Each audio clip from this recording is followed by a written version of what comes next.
பூமியில மனுஷனா பிறவி எடுத்த ஒவ்வொருத்தருமே நிச்சயமா கேட்க வேண்டிய ஒரு கதை தான் இப்போ நான் உங்களுக்கு சொல்ல போறேன்.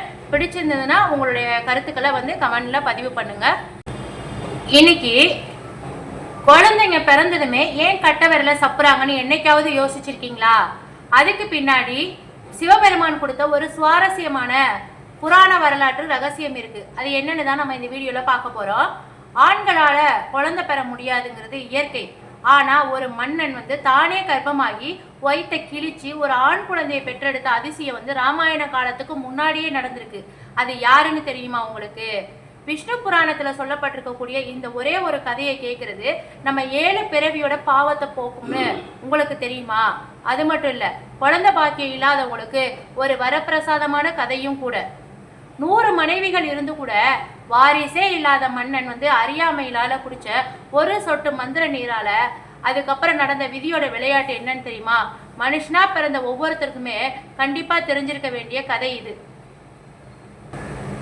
முன்னொரு காலத்துல அயோத்திய ஆட்சி செய்து வந்த இஷ்வாகு குல மன்னன் யுவன் நாஷ்வன் அப்படிங்கிறவங்க இருந்தாங்க. நாடு ரொம்ப செல்வ செழிப்போட இருந்தாலுமே மன்னனுக்கு வாரிசே இல்லை அப்படிங்கிற ஒரு கவலை இருந்திருக்குது.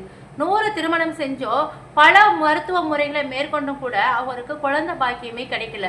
தனக்கு பிறகு இந்த அயோத்தியை ஆள போறது யாரு அப்படிங்கிற கவலையிலேயே அந்த அவருடைய குலகுரு வசிஷ்டரை போய் பார்க்குறாரு. அப்ப வசிஷ்டர் வந்து என்ன பண்றாரு, அவருடைய வழிகாட்டற்படி அவர் கைடன்ஸ் கொடுக்குறாரு. தெற்கு திசையில இருக்கக்கூடிய ஒரு பழமை அடர்ந்த காட்டுக்கு போ, அங்க முனிவர்கள் தலைமையில புத்ரா காமேஷ்டி யாகம் செய்யி அப்படின்னு சொல்றாரு.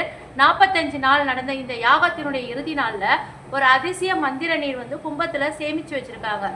அன்னைக்கு நைட்டு வந்து வேட்டையாடிட்டு ரொம்ப டயர்டா தாகத்தோட வந்த யவனாஸ்வ மன்னன் அறியாமையினால தெரியாம அந்த மந்திர நீர் எடுத்து அப்படியே குடிச்சாரு.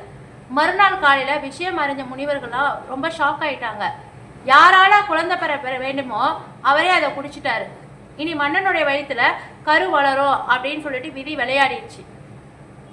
மாதங்கள் பல ஓடிடுச்சு. மன்னனுடைய வயிற்றை கிழிச்சிட்டு அஸ்வினி தேவர்களால ஒரு அழகான ஆண் குழந்தை வந்து வெளியே கொண்டு வரப்பட்டது. தாய்ப்பால் கொடுக்க ஆள் இல்லாததுனால குழந்தை ரொம்ப பசியால அழுகுது. தேவேந்திரன் வந்து நேர்ல தோன்றி தன்னுடைய கட்ட விரலை குழந்தையோட வாயில வைக்கிறாரு.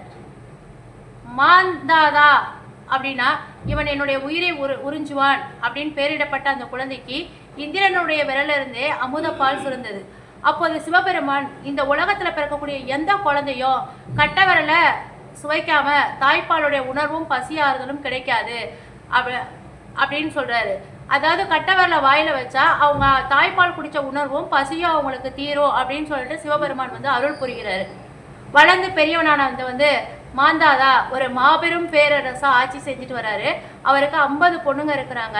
இதுக்கடையில நீர்மூழ்கி கப்பல்ல பல ஆண்டுகள் கடுந்தவம் புரிஞ்ச சௌபரி முனிவர் தண்ணியில மீன்களோட குடும்பத்தோட மகிழ்வா இருக்கிறத பார்த்து தாமும் இல்லற வாழ்க்கையில ஈடுபடணும்னு ஆசைப்பட்டாரு. மாந்தாதா வந்து மன்னன் கிட்ட வந்து அவருடைய மகள்களை ஒருத்தர் எனக்கு தருமாறி கேட்கிறாரு. முனிவருடைய முதிய தோற்றத்தை பார்த்து மன்னன் தயங்க, முனிவரோ தன்னுடைய தவ வலிமையால பேரழகு மிக்க இளைஞனா மாறி இளவரசிகள் முன்னாடி போய் நிற்கிறாரு. அவரோட அழகுல மயங்கின 50 இளவரசியுமே அவரை தான் திருமணம் பண்ணிக்கணும் அப்படின்னு ஆசைப்படுறாங்க.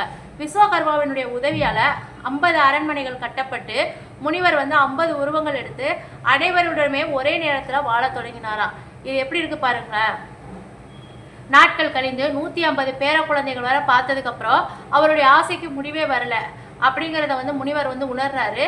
சிற்றின்ப ஆசை அப்படிங்கிறது ஊற்றெடுக்கக்கூடிய நீர் மாதிரி, அதற்கு எல்லையே கிடையாது அப்படிங்கிறத உணர்ந்து மீண்டும் தவ வாழ்க்கைக்கே திரும்ப வைகுண்ட பதவியை அடைகிறாரு.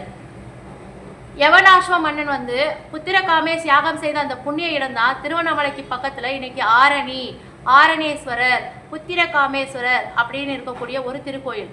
10 தலைமுறைகளுக்கு பிறகு இதே வசிஷ்டனுடைய வழிகாட்டுதல்ல தான் தசரத சக்கரவர்த்தி இங்க யாகம் பண்ணி ஸ்ரீராமனையே மகனா பெற்றிருக்காரு அப்படின்னா உங்களுக்கு தெரியுமா?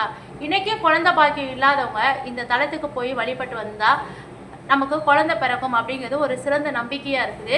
இந்த ஒரு ஆன்மீக கதை வந்து உங்களுக்கு பிடிச்சிருந்ததுன்னா உங்களுடைய கருத்துக்களை வந்து பதிவு பண்ணுங்க. உங்களால் முடிஞ்சால் அந்த கோயிலுக்கு போயிட்டு வாங்க. நம்மளுடைய வீடியோவுக்கு ஒரு லைக் பண்ணுங்கள். நாளைக்கு நம்ம வேறு ஒரு வீடியோவில் பார்க்கலாம்.